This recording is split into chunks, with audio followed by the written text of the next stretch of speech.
Why does life feel so heavy when nothing is really wrong? You know exactly what I mean. It's that quiet, invisible weight you carry without admitting it to anyone. It wakes with you, follows you through your day, sits behind your ribs like a question that never finds the courage to speak. And still, every morning, you get up and pretend everything is fine.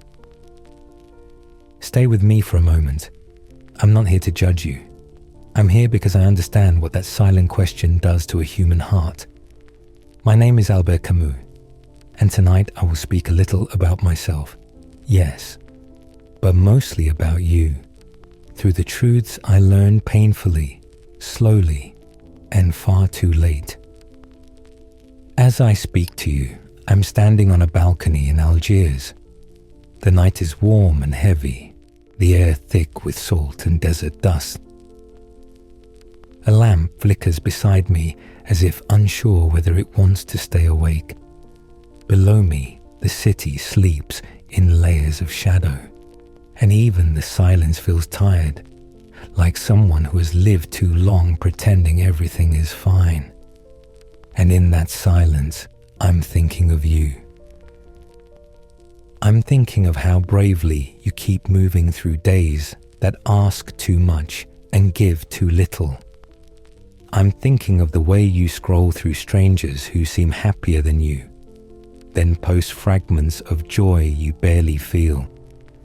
And I'm thinking of the question you whisper to yourself. Why does everything feel empty, even when my life looks normal? Let me tell you something no one ever told you clearly enough. What you're feeling is not a flaw. It's lucidity. You think you're lost, but you're not. You're simply too awake in a world that prefers to sleep, overstimulated yet numb, surrounded yet alone, expected to shine in a world that blinds you. And each time you reach out for help, you hear the same slogans. Be grateful, stay positive, work harder, fix your mindset. Tonight, stay with me, because if you do, I'll teach you something I wish someone had taught me sooner. You don't need life to make sense in order to live it fully. You only need to stop lying to your own heart. And if you want, you can walk with us, the sleepless society, those who turn insomnia into lanterns and choose to breathe in the dark instead of running from it. But before I can show you how to stand inside the absurd without collapsing, I need to take you back. Back to the moment the world stopped pretending it owed me answers. Back to the moment when confusion became clarity and when life, stripped of its illusions, began to glow with a strange, unbearable beauty. Come with me. Let me show you where the absurd first touched my life.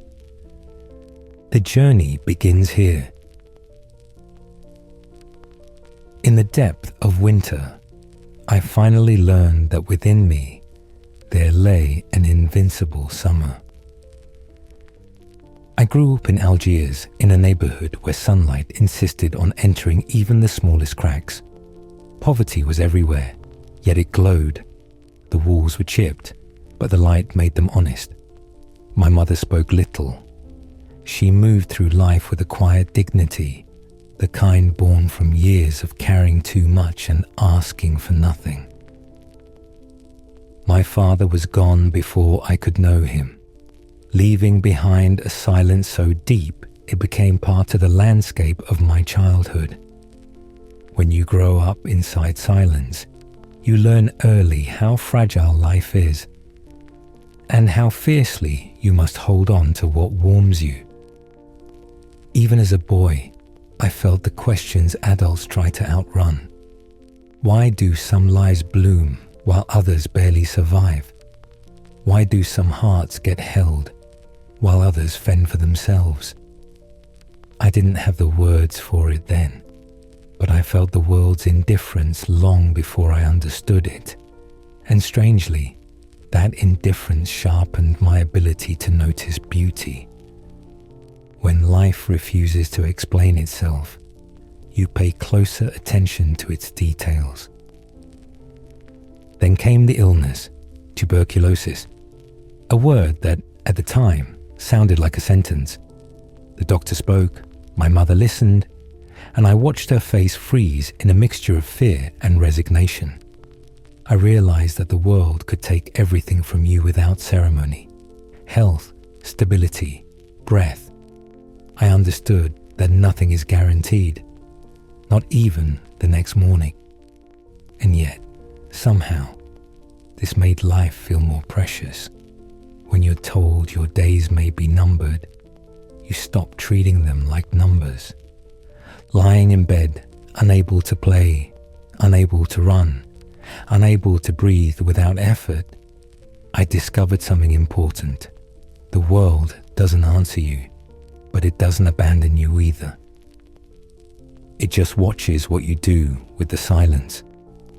I saw light shifting across the wall and felt it was a companion.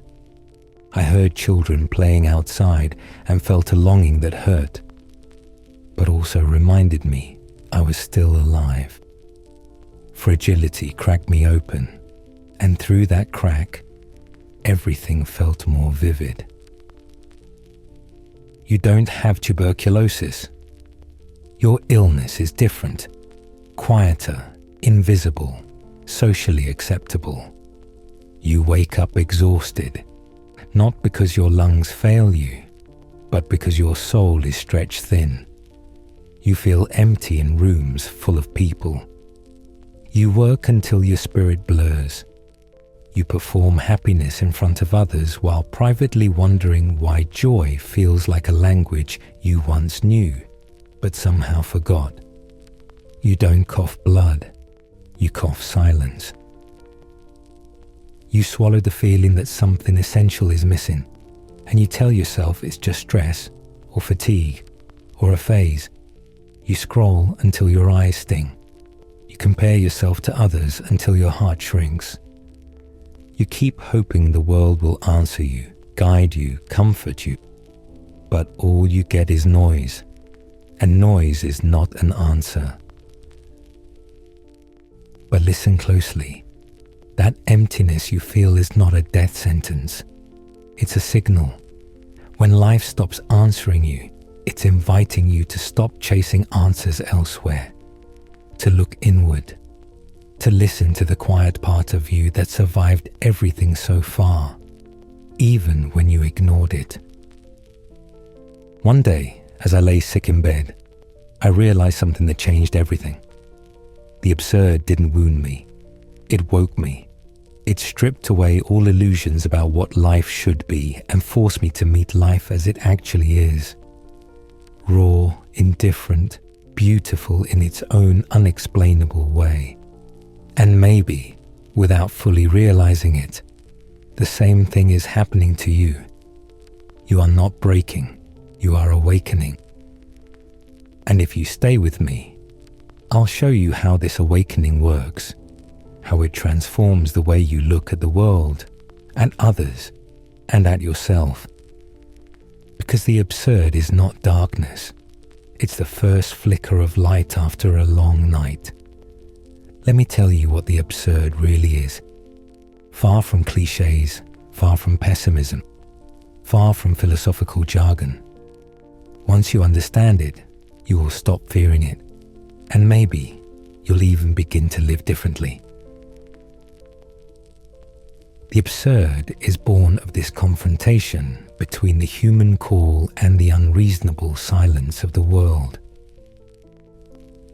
The absurd is not a monster waiting to punish you. I never saw it that way. It isn't a curse, a tragedy, or some heavy philosophical cloud hanging over our heads. It's something far more human, and I learned it the same way you are learning it now, through confusion, longing, and silence. The absurd begins the moment your heart asks for meaning, and the world stays quiet. That's all. It's the space between what you hoped life would be and what life simply is. I've felt that silence too, many times. You ask for guidance, for clarity, for a sign that all of this is leading somewhere. You send a message into the universe, the kind that rises straight from your chest, and somehow you feel it. The universe has seen your question, but no answer comes. Not because the universe is cruel, but because it never promised to reply the way we want it to. That is the absurd, not darkness, not despair, just the scene without the reply, the waiting without the answer, the longing without the explanation. And still, life continues. Birds sing without knowing why. Light moves across your walls. People laugh in cafes. The world breathes on, indifferent but strangely beautiful. And you breathe with it, even when the meaning you search for refuses to appear. I tried for years to give shape to this silence. That's why I wrote about Sisyphus, a man condemned to push a rock up a hill forever. Most people imagine him suffering. I imagine him smiling, almost amused, because once you understand the absurd, the punishment loses its sting. It becomes familiar, almost intimate. In his struggle, I saw my own. Your rock may look different from mine, but I know its weight. It's your notifications buzzing like demands, your calendar packed with expectations, your need to appear strong, your fear of being forgotten. It's the pressure to reinvent yourself every week, to be impressive, to be interesting, to be enough. I carried rocks too, work, illness, loneliness, ideals that betrayed me. None of us escaped the hill. But here is the truth that took me years to learn. The rock isn't your enemy. The real enemy is the lies built around it. The lie that success will finally make you whole. The lie that productivity will heal your wounds. The lie that validation will quiet your heart. The lie that meaning is something the world hands you like a reward. You don't suffer because life is meaningless. You suffer because you keep expecting life to behave like it owes you explanations. I did the same, and I broke the same way. Life doesn't explain itself, but that doesn't make it empty. It makes it free. There's relief in understanding this, a softening, a quiet release. You stop fighting the silence and start noticing the small, fragile things that were always there. A moment of light, a breath that feels honest, a truth that appears without being forced. That is the first truth of the absurd. You're not supposed to defeat it. You're supposed to understand it. Walk with it. Let it reshape the way you look at yourself. And now that you know what the absurd is, let me show you something even more important. The absurd that lives inside your everyday life. Not the philosophical one, the one woven into your habits, your expectations, your quiet disappointments. It's closer than your breath, closer than your doubts, much closer than you think. Man is the only creature who refuses to be what he is. If you want to understand the absurd, you don't need a lecture. You only need to look gently at the world you live in. I'm not saying this from above you. I say it because I see in your century the same contradictions I once carried inside myself. You take a photo of a sunset before you feel its warmth. I used to watch the sea in Algiers the same way, trying to capture it in words before I allowed myself to simply exist inside it. You're not doing anything wrong. You're just trying to hold on to life the best way you can. Your world fascinates me. because it exaggerates what was already true in mine. You have endless ways to connect, yet loneliness has become a silent epidemic.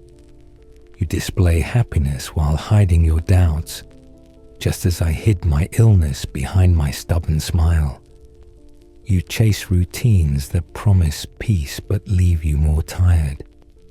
You try to be your best self, the same way I once tried to be the writer everyone expected. It's not hypocrisy, it's human. If I arrived in your time like a wandering poet, I wouldn't judge you. I would recognize myself. People scrolling to escape their thoughts remind me of how I drown mine in work. People comparing their lives online remind me of how I compared my fate to others. I didn't have screens, but I had pages, and I hid behind them too. You're not lost. You're overwhelmed, just like I was. That's why life feels far away when you look at it through a screen. It isn't because you're shallow. It's because your heart longs for presence while your habits pull you into distance. You think it's your fault, but it isn't. It's the world you're asked to survive in. And yes, you chase meaning in slogans, just as I once searched for it in revolutions, in books, in broken ideals. I believed answers would come from outside. You believe they will come from living your best life. Both of us learned the same truth the hard way. The world isn't withholding meaning from you. It simply never promised any. That realization isn't cynicism, it's liberation. Because once you understand that meaning isn't delivered, you stop waiting. You stop blaming yourself for not finding what was never hidden. You begin to look for gentler things, small things, real things. And that's where life slowly starts to return. Most people collapse when they reach this point. They feel the silence of the world and panic. I've fallen there myself, again and again. But each fall taught me something essential. The absence of meaning doesn't have to destroy you. It can free you from illusions that weighed you down. And that's where our path changes direction. Because now comes the moment I learn to rise, quietly, stubbornly. The moment I call revolt. I rebel, therefore we exist. Revolt has always been misunderstood. People imagine fists in the air, crowd shouting, grand gestures written in fire. But the revolt I speak of is quieter, more intimate, and I learned it long before I ever wrote about it. Revolt is not violence.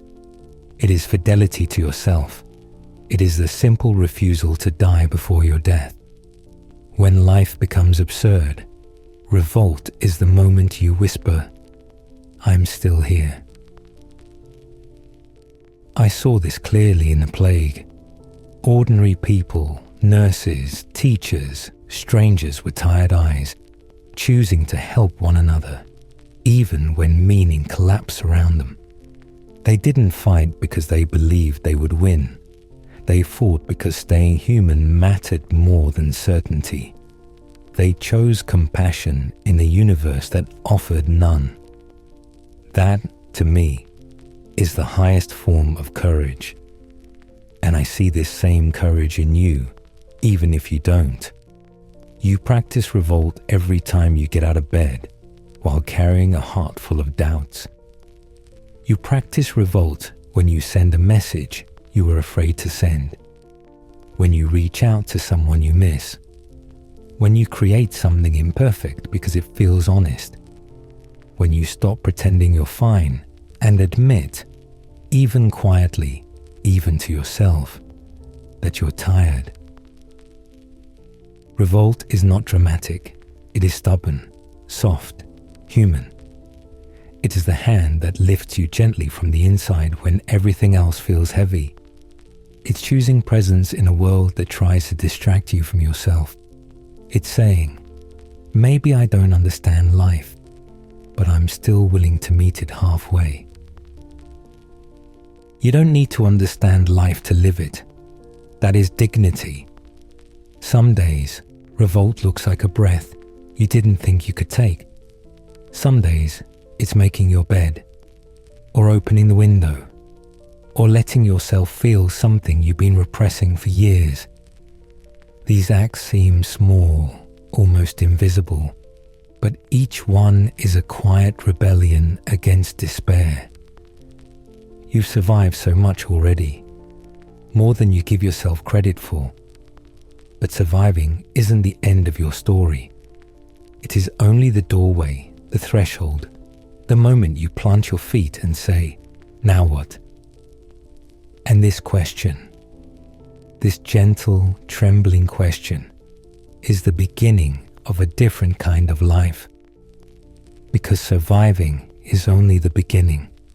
Now I'll show you how to truly live.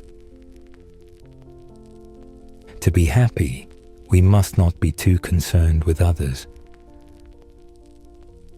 There is an art to living, and it begins with honesty, not the kind you confess out loud, but the quiet truth you carry inside.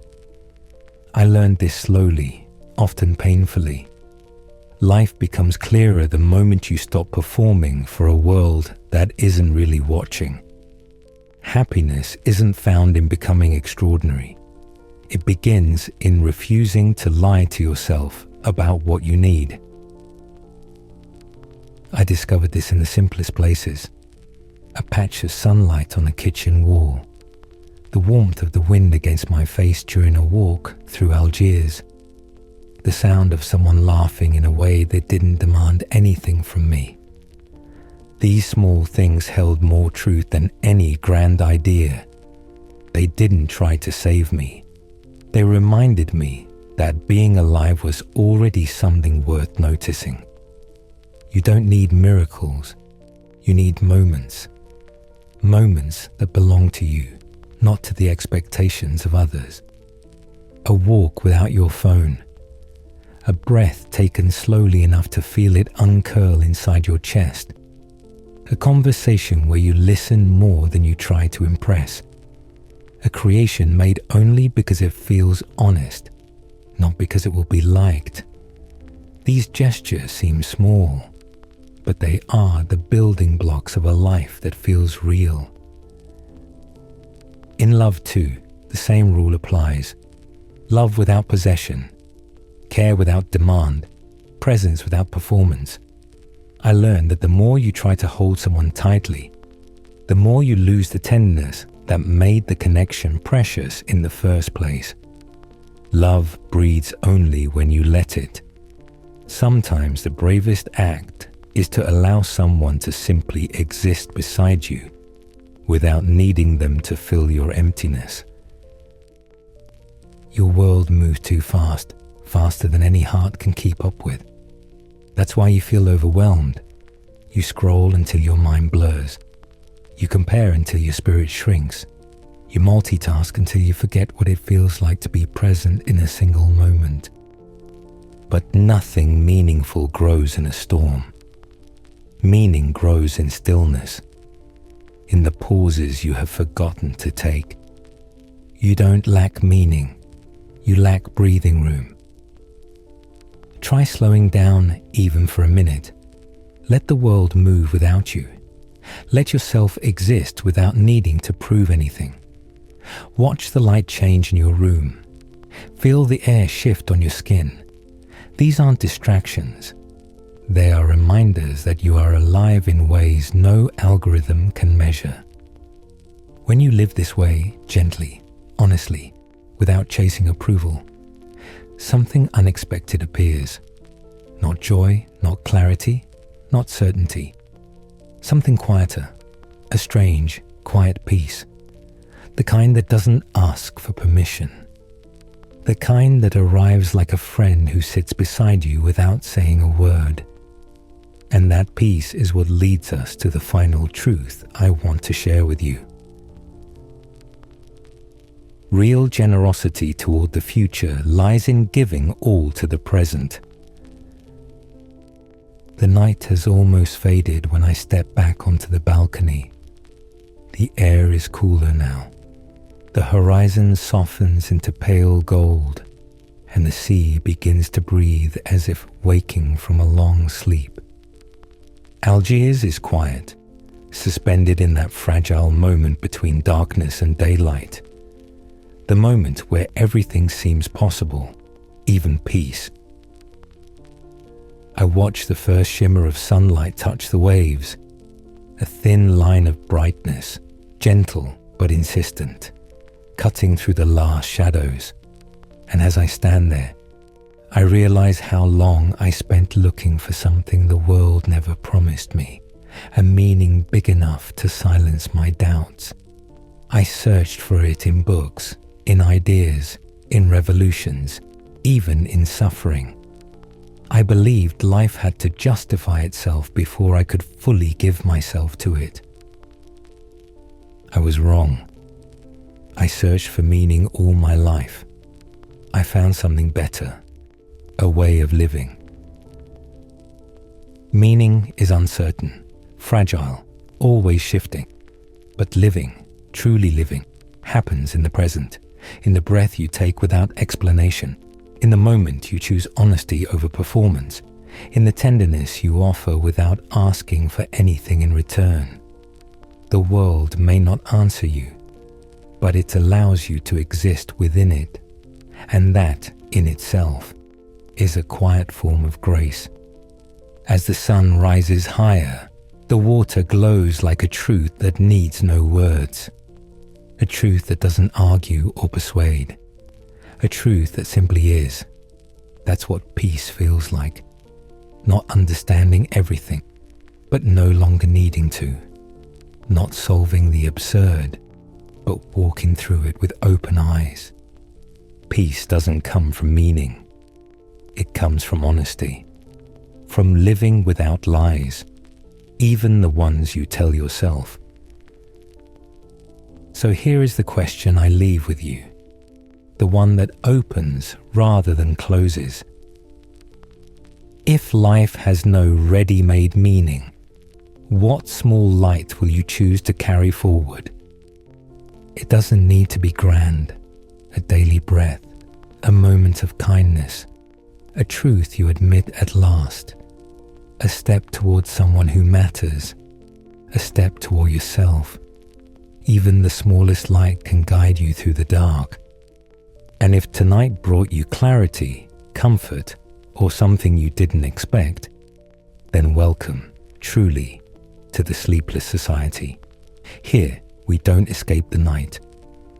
We walk through it together, gently, lanterns in hand, reminding each other that even in the silence, we are not alone.